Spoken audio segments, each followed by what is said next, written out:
Assalamualaikum warahmatullahi wabarakatuh. Saya, Rahma Yusfa Nasution dengan NPM 1981-4008 ingin mempresentasikan hasil stupa atau studio perancangan arsitektur 5 saya.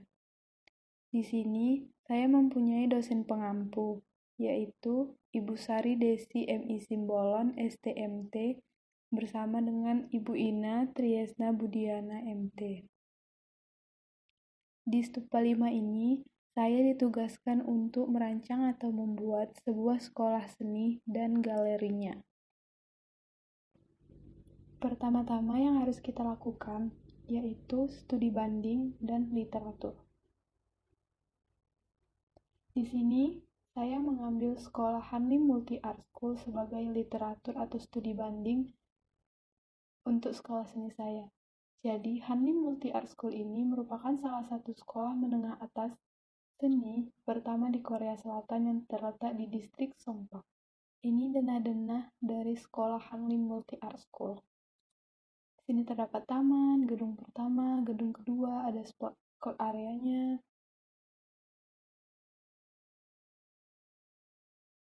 Dan ini merupakan ruang-ruang di Hanlim Multi Art School. Ada studio musik, area pameran musiknya, ada ruang rapat, ada taman, ada lab IPA-nya, ada studio tarinya, ada ruang kelasnya, dan di sini ada kantinnya, ada studio rekamannya, di sini ada studio fotografer mereka, di sini juga ada toilet untuk laki, di sini ada toilet untuk wanita, di sini ada meja gurunya atau kantor guru, di sini juga ada studio rekamannya. Sekarang kita masuk ke literaturnya. Sekolah merupakan salah satu tempat pendidikan yang umum digunakan semua orang. Sekolah adalah suatu lembaga atau tempat untuk belajar seperti membaca, menulis, belajar, dan untuk berperilaku baik. Di sekolah juga merupakan bagian integral dari suatu masyarakat yang berhadapan dengan kondisi nyata yang terdapat dalam masyarakat pada masa sekarang. Sekolah juga merupakan lingkungan kedua tempat anak-anak berlatih dan menumbuhkan kepribadian. Sekolah seni. Sekolah seni merupakan intuisi pendidikan dengan memfokuskan mata pelajaran di bidang seni, termasuk seni rupa, seni ilustrasi, seni lukis, fotografi, dan seni pahat. Sekolah seni menawarkan program-program paling dasar, menengah, dan paling tinggi. Sekolah seni berperan penting terhadap pendidikan modern secara global. Pada mulanya, semua kegiatan seni hanya dianggap sebagai kegiatan ekstrakurikuler. Namun, setelah tahun 1980, program seni mulai diimplementasikan ke berbagai macam sekolah dan universitas secara resmi. Karena kita mau membuat sekolah seni, kita harus tahu dulu dong, seni apa?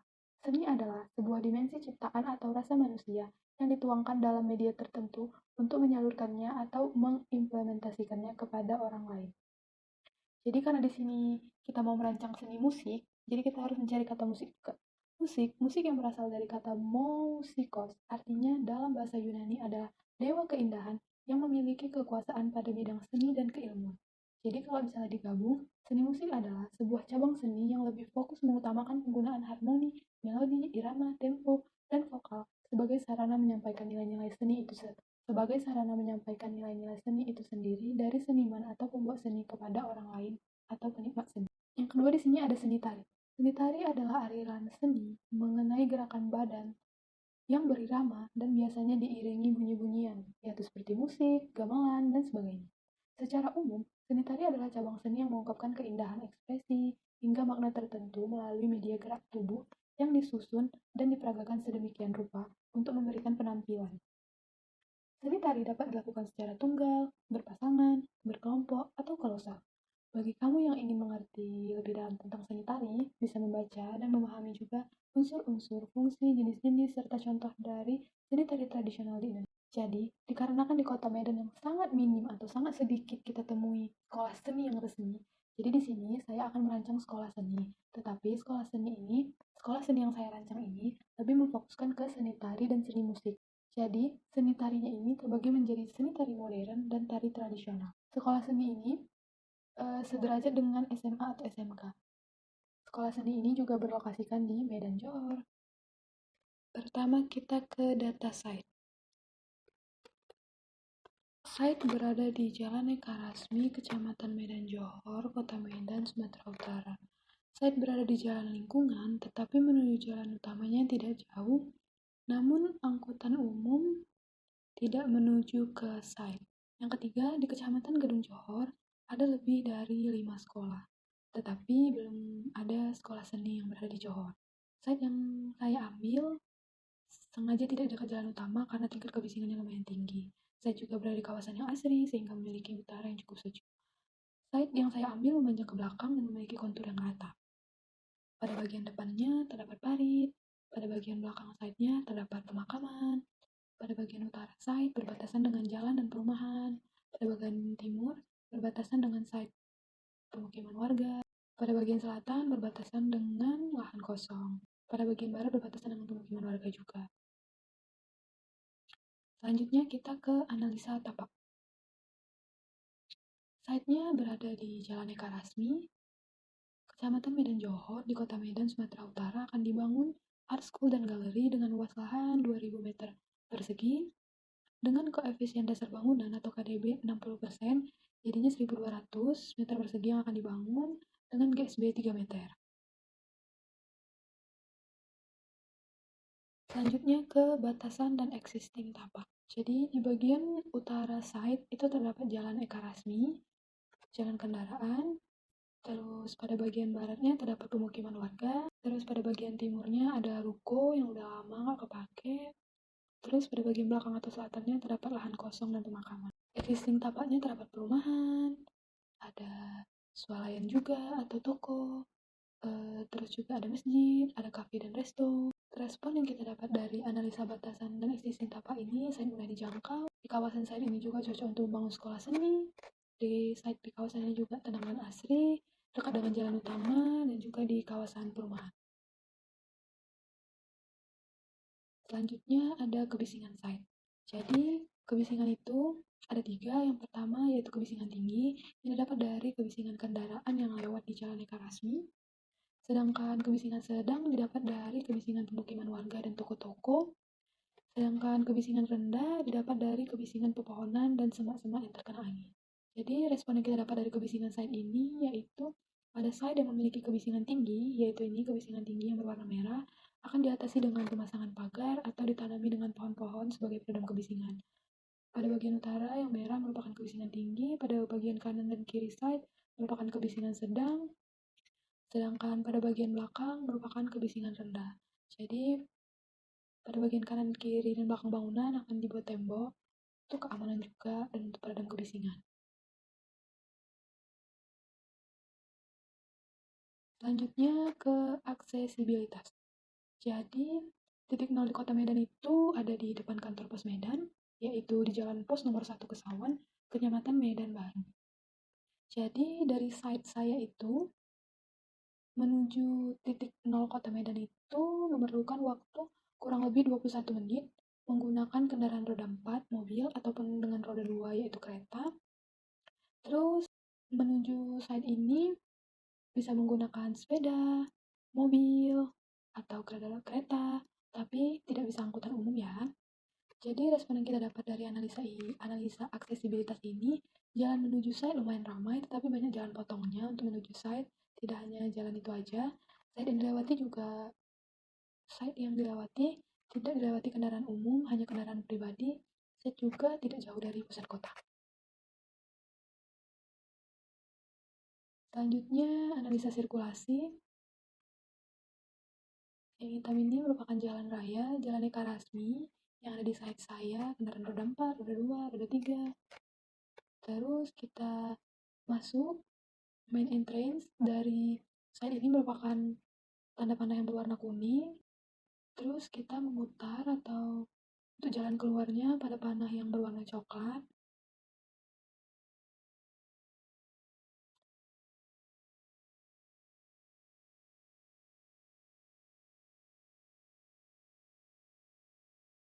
Selanjutnya kita ke view dan vegetasi.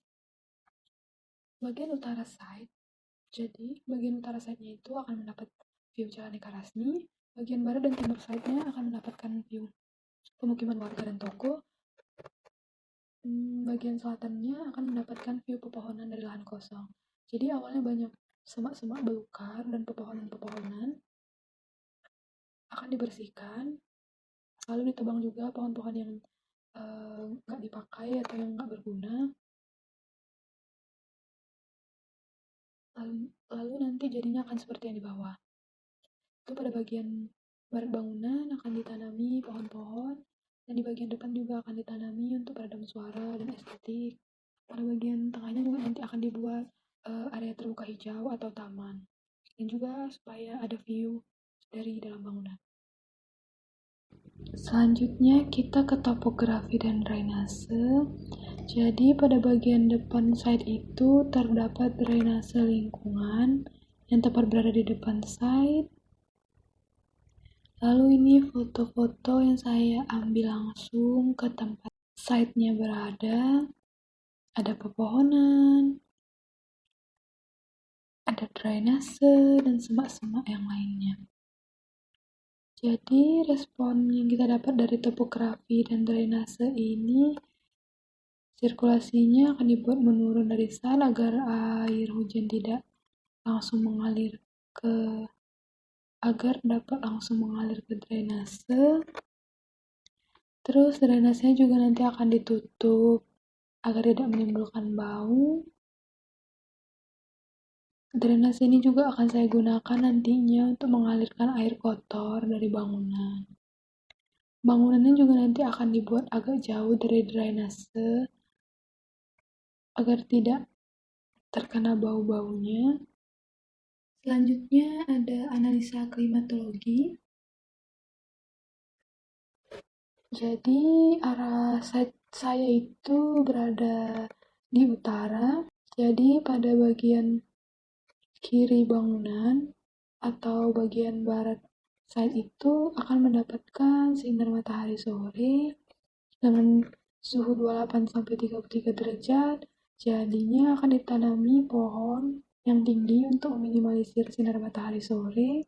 Terus terdapat hembusan angin juga dari bagian ini. Terus pada bagian depannya juga akan ditanami bunga-bunga hias untuk meminimalisir polusi yang masuk ke site. Pada bagian timur site akan mendapatkan sinar matahari dengan suhu 24 derajat sampai 28. Hembusan angin juga dari belakang bagian ini sangat bagus karena terdapat dari lahan kosong. Lalu bagian tengah sini nanti pada bagian ini akan diletakkan taman atau area terbuka.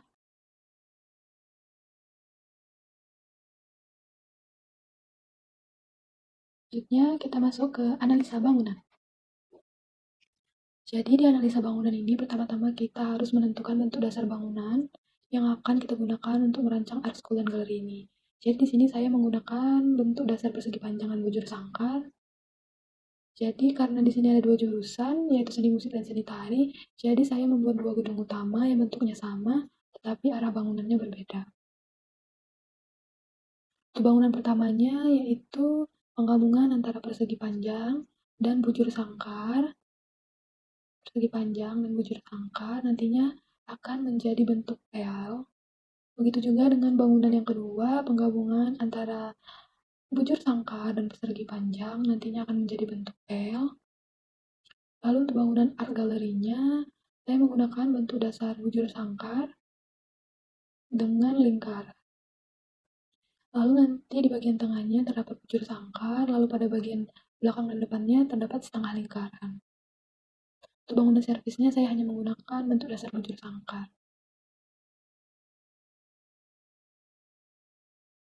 Untuk responnya, bentuk tata masanya memanjang. Itu saya buat memanjang karena akan mempermudah peletakan ruang nantinya. Terus bangunan yang berlantai dibuat di arah barat side agar dapat menutupi sinar matahari sore. Bangunan yang pertama terdapat 4 lantai. Bangunan yang kedua juga terdapat 4 lantai. Bangunan yang ketiga ada servis, yaitu terdapat 2 lantai. Sedangkan art galerinya hanya 1 lantai. Selanjutnya ke gubahan massa. Jadi untuk gubahan massanya ini, peletakan massa bangunannya sudah sesuai dengan orientasi, kontur, bentuk, dan tatanan massa. Untuk struktur bangunannya, di sini saya menggunakan sistem struktur rangka yang menggunakan kolom dan balok. Lalu modul antar kolomnya nantinya akan disesuaikan dengan penataan ruang di dalamnya. Sehingga Konstruksi bangunannya nggak akan mengganggu aktivitas yang ada, dan di sini juga kita menghindari adanya kolom di tengah ruangan. Pada bagian barat ini, nantinya akan menggunakan secondary skin agar tampak bangunan menjadi lebih estetik dan juga fungsinya sebagai menghalau sinar matahari sore. Lalu, untuk bangunan ini, bangunan art gallery-nya, saya menggunakan sistem struktur bentang lebar karena ruang aulanya membutuhkan area yang cukup luas tanpa adanya penghalang seperti kolom di tengah-tengah area tersebut. Selanjutnya kita ke konsep bangunan. Pertama-tama kita harus transformasi bentuk dulu. Jadi bangunan utama itu transformasi bentuknya dari bujur sangkar dan persegi panjang, lalu menjadi bentuk L, lalu ditingkatkan menjadi 4 tingkat.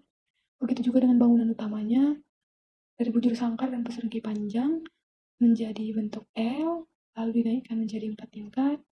Nantinya bangunan-bangunan ini akan ada pengurangan dan penambahan juga. Lalu ini bangunan servis dari bujur sangkar, naikkan menjadi 2 tingkat. Bangunan servis ini nantinya berfungsi sebagai kantin, dapur, dan toko alat tulis. Selanjutnya ada bangunan art gallery, yaitu dari bujur sangkar dan lingkaran. Di tengahnya terdapat bujur sangkar, bagian belakang dan depannya nantinya setengah lingkaran. Selanjutnya yaitu penzoningan. Penzoningan itu terdapat 4, yaitu publik, semi-publik, privat, dan servis. Publik itu semua orang boleh mengakses, sedangkan semi-publik tidak semua orang boleh mengakses area tersebut. Sedangkan privat, hanya orang tertentu yang dapat mengakses area tersebut. Dan untuk servis, itu sebagai area penunjang. Yang hijau ini merupakan bangunan servis yang berfungsi sebagai kantin dan toko alat tulis.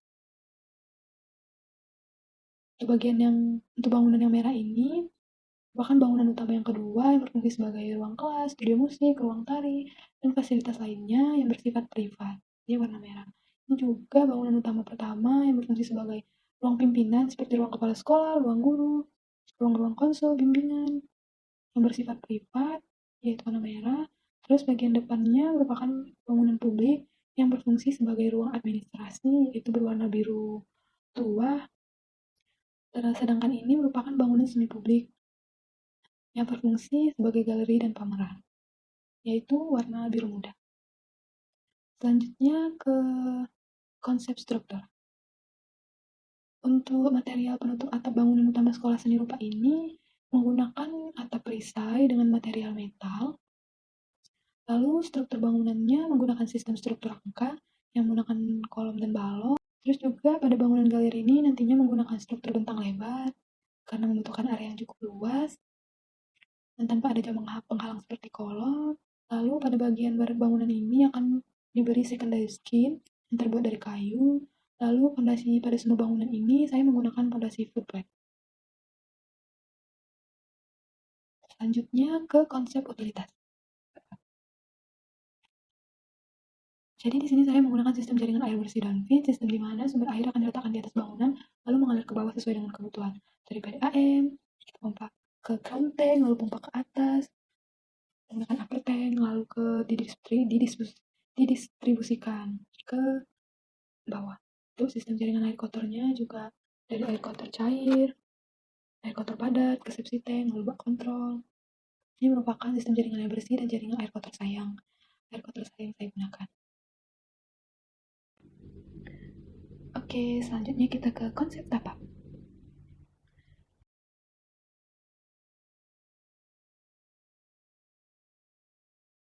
Selanjutnya kita masuk ke konsep aksesibilitas dan kebisingan. Nantinya pada bagian kanan, kiri, dan belakang side akan dibuat tembok pembatas untuk keamanan dan juga sebagai peredam suara. Jadi yang hitam-hitam ini adalah jalan raya, yang kuning, tanda panah kuning, ini merupakan jalan masuk utama ke side. Terus yang tanda panah coklat merupakan jalan keluar dari side. Jadi bagian ininya nanti akan ditaruh area parkir, di sini juga akan ditaruh area parkir. Ini untuk bangunan pertamanya, ini untuk bangunan keduanya, ini untuk bangunan ketiga, dan ini untuk bangunan keempatnya atau servis. Selanjutnya kita masuk ke konsep vegetasi dan view. Jadi pada bagian barat bangunan, pada bagian ini, nantinya akan ditanami pohon palem, pohon kelapa, Karena pohon palem dan pohon kelapa itu kan tinggi, jadi dia bisa menghalau sinar matahari yang masuk. Jadi pada bangunan bagian barat ini nantinya akan mendapatkan view pepohonan. Terus pada bagian depannya akan ditanami bunga kertas sama bunga asoka. Jadi bunga-bunga ini juga nanti akan meminimalisir polusi dan bau dari drainase. Untuk meminimalisir peredam juga bisa. Untuk meminimalisir kebisingan juga. Pada bangunan ini akan mendapatkan view taman. Jadi di sini nanti akan dibuat taman. Pada bangunan galerinya juga akan mendapatkan view bunga-bunga dari lahan parkir. Terus untuk bagian servisnya atau bagian kantinnya, pada bagian ininya nanti akan mendapat view dari pepohonan sama taman yang berada di dalam bangunan. Contohnya seperti ini, tanaman-tanaman yang akan saya tanami di sekitar site saya.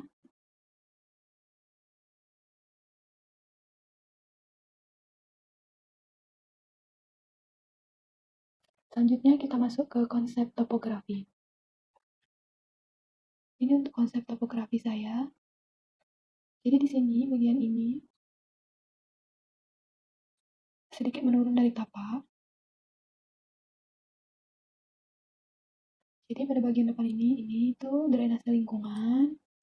Terus kita masuk dari sini, keluar juga dari sini.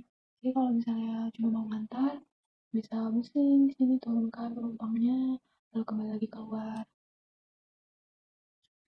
Lalu nanti pada bagian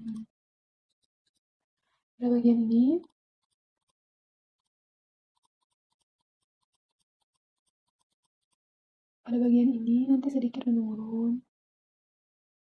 Pada bagian bangunan, pada bagian lahan yang akan dibangun itu ada bangunannya akan dinaikkan sejajar dengan jalan raya agar air hujan tidak tergenang.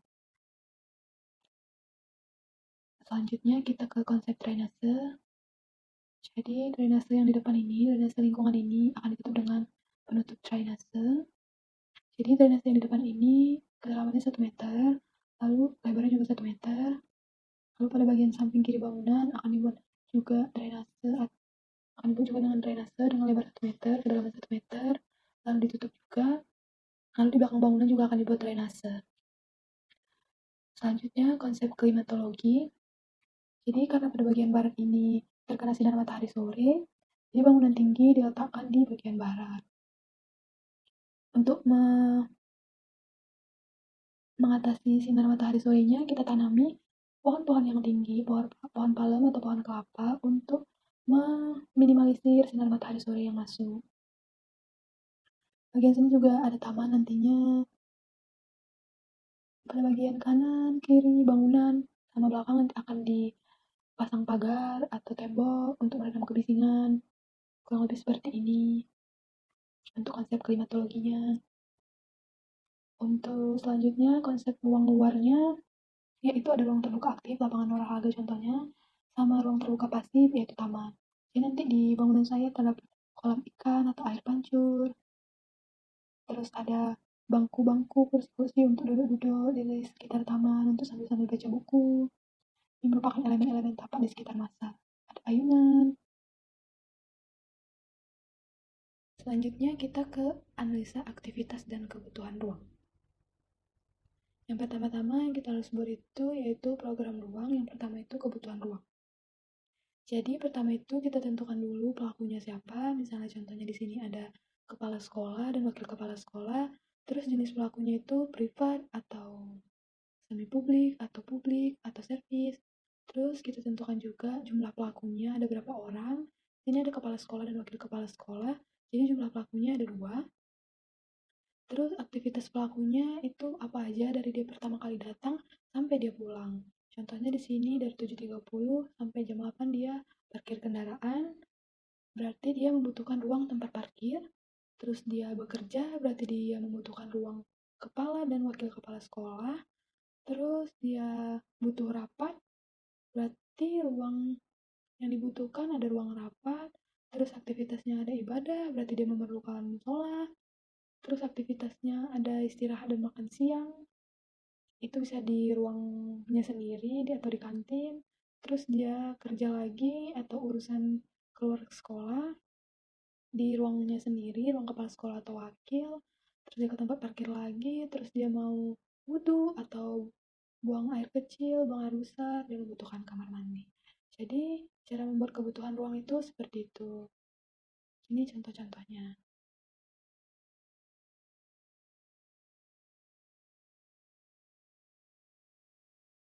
Selanjutnya, kita ke analisa besaran ruang. Jadi, di analisa besaran ruang ini, kita akan memperkirakan berapa luas ruang yang dibutuhkan ruang tersebut. Jadi contohnya di sini ruang kepala sekolah. Jadi kita jabarkan dulu nama ruang-ruangnya, ruang-ruang apa aja yang diperlukan, ruang-ruang apa aja yang diperlukan dari aktivitas pelaku di atas tadi. Terus kita tentukan kapasitas orangnya, lalu kita tentukan juga furniture yang dibutuhkan si pelaku tersebut. Di sini contohnya satu meja kerja direktur, satu kursi direktur, satu sofa 2 seat, satu meja kecil, 2 rak buku gantung, sama satu lemari arsip. Lalu kita cari ukurannya di data arsitek, lalu kita jumlahkan ukuran ini semuanya. Jadi kita dapat 7,5, lalu kita tambah dengan sirkulasi ruangannya, jadi 11,5 meter persegi. Lalu kita buat layout ruangannya yang kurang lebih jumlah luas ruangnya itu 11,5 meter persegi. Jadi contoh layout ruangannya itu gini. Kurang lebih seperti ini nanti di denah yang akan kita gambar. Begitu juga dengan ruang-ruang lainnya.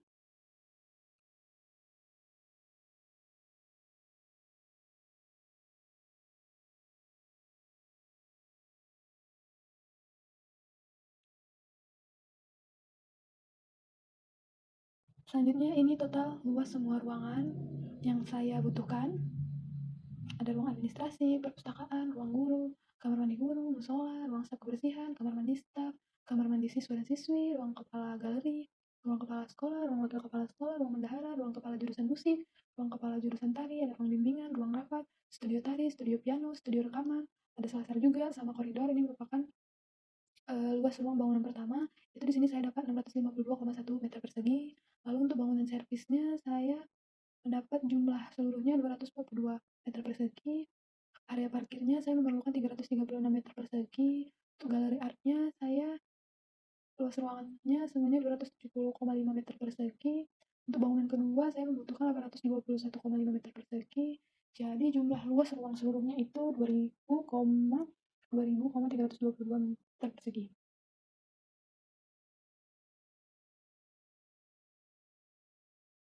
Selanjutnya kita ke hubungan ruang dan persyaratan ruang. Ini merupakan hubungan ruang bangunan pertama dan bangunan kedua. Jadi cara membuatnya yaitu di-list dulu semua nama-nama ruangnya, ada ruang administrasi, ruang perpustakaan, ruang guru, dan lain sebagainya yang berada di bangunan pertama. Lalu kita cek hubungan ruang antara kedua ruang ini, misalnya ruang administrasi dan perpustakaan, mereka memiliki hubungan ruang atau tidak. Ini ada hubungan langsung, hubungan tidak langsung, dan tidak ada hubungan langsung. Di sini hubungan langsung saya buat mereka, kalau ruangnya berdekatan saya buat hubungan langsung, sedangkan hubungan tidak langsung mereka berada di satu lantai tapi tidak berdekatan. Dan yang ketiga tidak ada hubungan berarti mereka berbeda lantai atau tidak ada hubungan sama sekali.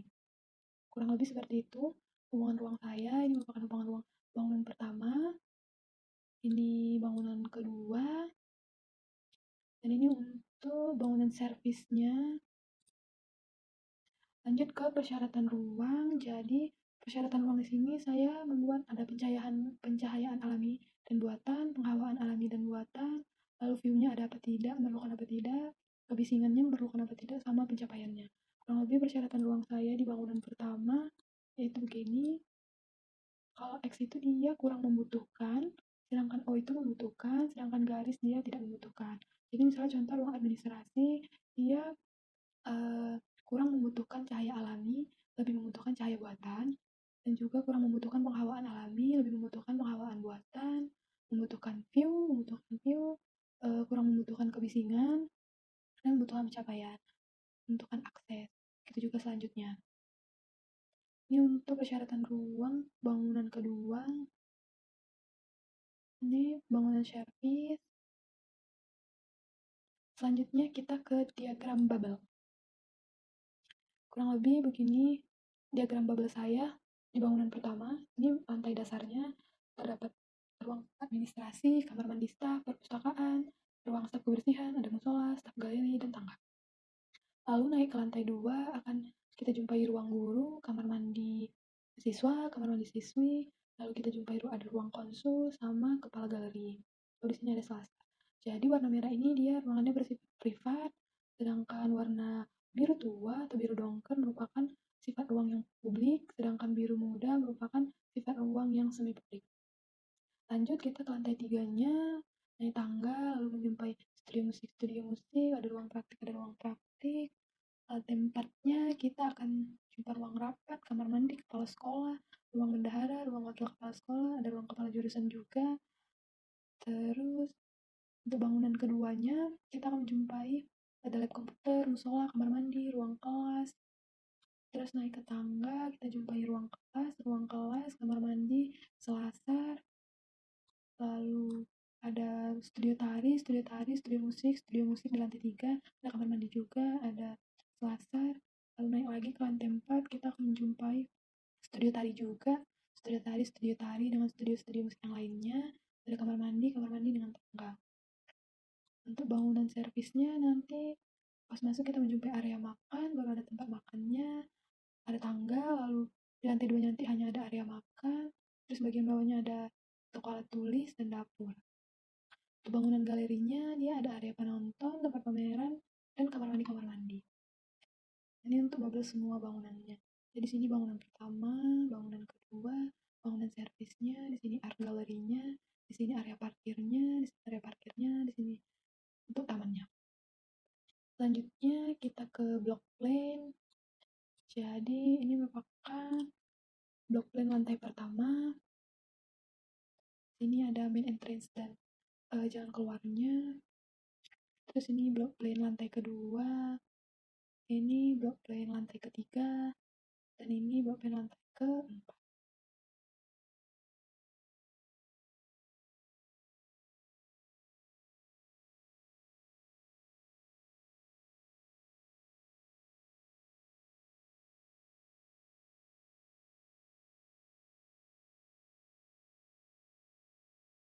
Oke, selanjutnya kita masuk ke gambar kerja. Jadi pertama-tama di sini kita masuk ke ground plan. Jadi ini adalah ground plan saya. Di sini jalan masuknya. Lalu kalau misalnya cuma mau ngantar, kita bisa berhenti di sini. Lalu pusing lagi keluar.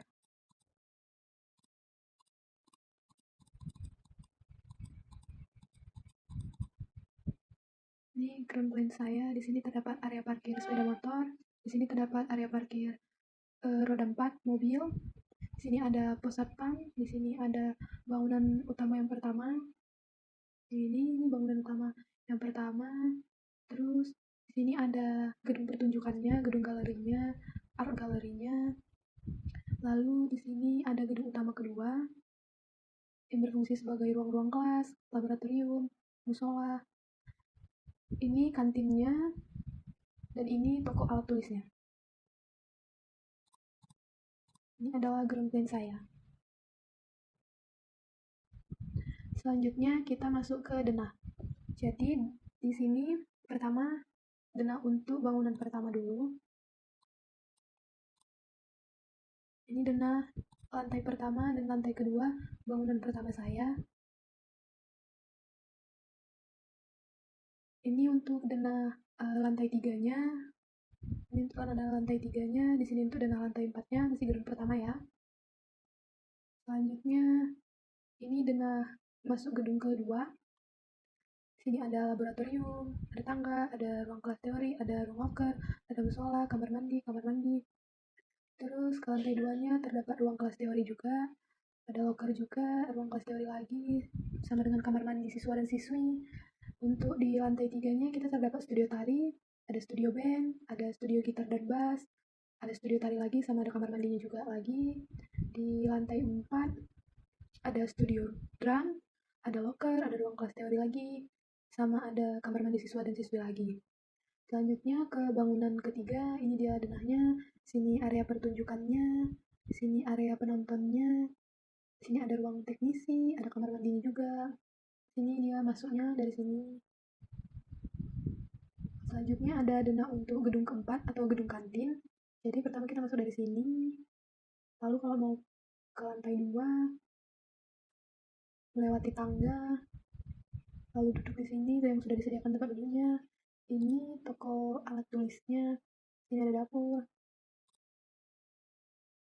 Selanjutnya ini side plan-nya. Ini bangunan pertama, ini bangunan kedua, ini bangunan ketiga, galerinya, ini bangunan keempat, kantinnya. Ini ada rencana atap untuk bangunan pertama seperti ini. Lalu ada rencana atap gedung kedua seperti ini. Lalu ada rencana atap gedung ketiga. Dan ini rencana atap gedung keempat. Selanjutnya kita masuk ke tampak. Ini merupakan tampak depan untuk bangunan pertama. Ini merupakan secondary skin yang terbuat dari kayu. Lalu ini tampak kanan masih di bangunan pertama. Ini masuknya. Lalu ini tampak kiri bangunan pertama masih. Ini merupakan secondary skin yang terbuat dari kayu. Ini selasarnya. Lalu ini tampak belakangnya bangunan pertama. Lalu selanjutnya ini tampak depan untuk bangunan kedua. Bangunan yang berfungsi sebagai ruang kelas dan studio-studio lainnya. Ini untuk tampak belakangnya di bangunan 2. Ini untuk tampak depan dan tampak belakang bangunan ketiga atau gedung pertunjukannya, art galerinya. Ini tampak depannya, ini tampak belakangnya. Yang garis-garis ini merupakan kisi-kisi kayu. Lalu ini tampak kiri dan kanan bangunan yang ketiga, bangunan art galerinya. Dan ini merupakan tampak dari bangunan keempat, yaitu kantin dan toko alat tulisnya. Ini tampak depannya kurang lebih seperti ini.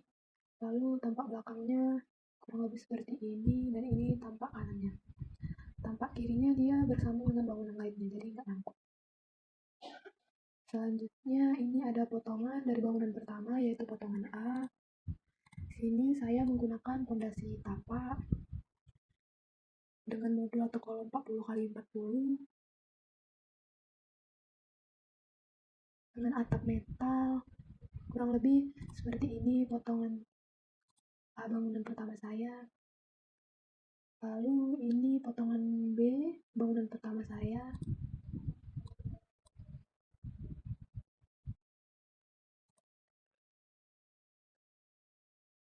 Lalu ini potongan A untuk bangunan yang kedua ya.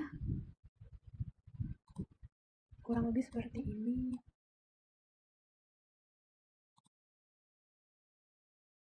Selanjutnya ke potongan B bangunan yang kedua. Kurang lebih seperti ini potongannya. Lalu kita lanjut ke potongan bangunan ketiga. Ini untuk potongan A-nya. Lalu ini untuk potongan B-nya, sama-sama masih menggunakan fondasi tapak. Dan ini untuk potongan gedung keempatnya atau bangunan kantinnya. Lalu di sini ada denah pondasi dan sloof. Ini denah pondasi dan sloof untuk bangunan pertama.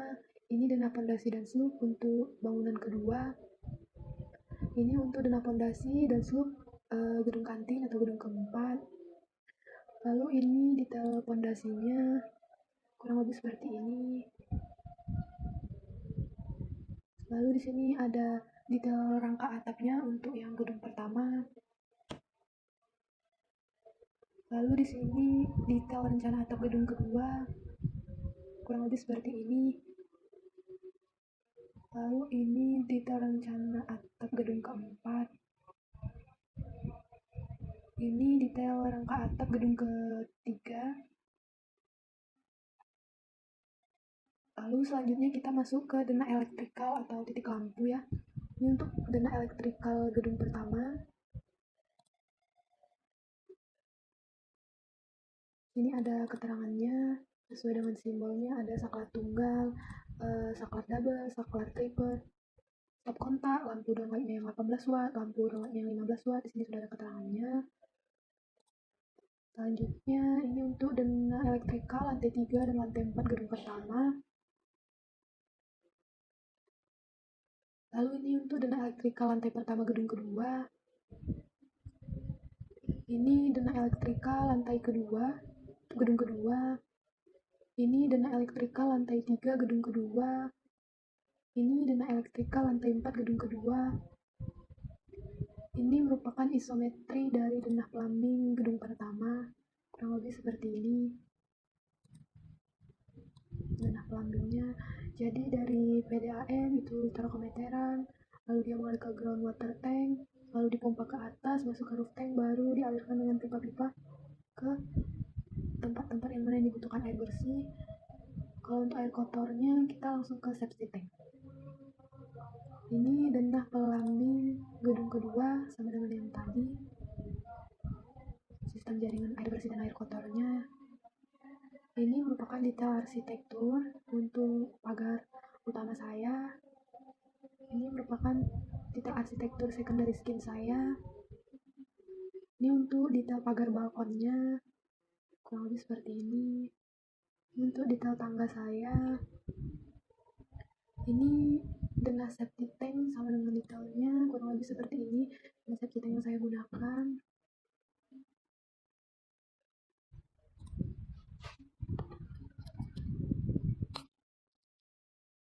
Oke, segitu dulu presentasi dari saya.